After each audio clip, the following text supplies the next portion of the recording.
Hello guys, welcome to my YouTube channel best share analysis में आपका स्वागत है। तो चलिए आज हम बात करने वाले हैं एक और स्टॉक के बारे में जिसका नाम है HPCL, Hindustan petroleum corporation limited. तो इसको लेके एक अच्छी न्यूज़ आ रही है, तो न्यूज़ काफ़ी अच्छी है। तो चलिए न्यूज़ समझते हैं न्यूज़ क्या है।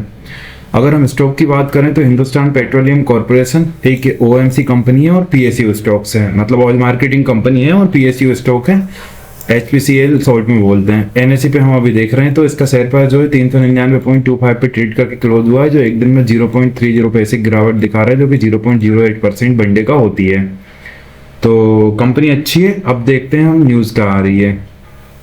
न्यूज आ रही है PM मोदी ने जो है इनॉग्रेट करा है HPCL राजस्थान रिफाइनरी को। एक ग्रीनफील्ड प्रोजेक्ट है। HRRL जो है एम्स कर रहा है टू बोल्स्टर करना इंडिया की energy security amidst global challenges.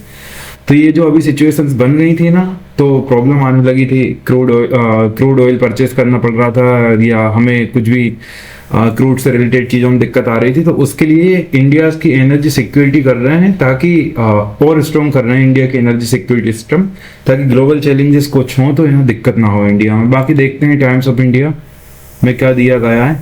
Vote HPCL Rajasthan refinery limited inaugurated करी गई है by PM Modi means for India's energy future. अगर हम बात करें the strait of Hormuz disruption जो है served as a stark reminder, सबको हमेशा याद रहेगा how vulnerable global energy supplies हो सकती है, मतलब कितनी ज़्यादा वल्नरेबल एनर्जी सप्लाईज है। इंडिया जो है रिस्पॉन्ड कर रही है, मेजर पुश टू स्ट्रेंथ कर रही है it's energy security. Prime minister जो है नरेंद्र मोदी उन सैटरडे के दिन उन्होंने इनॉग्रेट करा था HPCL राजस्थान रिफाइनरी को, Rajasthan refinery limited project the country जो है पहला ग्रीनफील्ड इंटीग्रेटेड रिफाइनरी कम पेट्रोकेमिकल कॉम्प्लेक्स है, और उन्होंने लॉन्च करा और लेड करा फाउंडेशन जो है स्टोन फॉर डेवलपमेंट प्रोजेक्ट है, बर्थ ₹1.06 लाख करोड़ का, across petrochemicals, urban transport, railway roads, renewable energy and power transmission को लेकर। इनॉग्रेशन जो है एक क्रूशियल टाइम में आया है जब इंडिया की जो एनर्जी लैंड मतलब क्रूशियल टाइम है फॉर इंडिया के एनर्जी लैंडस्केप के लिए। इंडिया एक ऐसी कंट्री जो इंपोर्ट्स करती है more than 85% of its crude oil. तो द पचपद्र रिफाइनरी जो है एक्सपेक्ट कर रही है तो बिकम बनना more than just another industrial project. तो फर्दर जो है process multiple grades crude gives India's greater flexibility. तो ये सारी चीज़ें हैं जो बताई गई हैं, मतलब self reliance calling the refinery is a major milestone Rajasthan के लिए। PM मोदी ने कहा है कि importance of self reliance, every particle of this land has taught us the importance of self respect is. खैर ये तो मोदी जी ने है जो भी बोला है वो तो ठीक है, बाकी ये न्यूज़ अच्छी आ रही है। और यहाँ पे दिया गया है रिफाइनिंग कैपेसिटी मैटर क्यों कर रही है, तो ये इंपॉर्टेंट मुझे लगता है।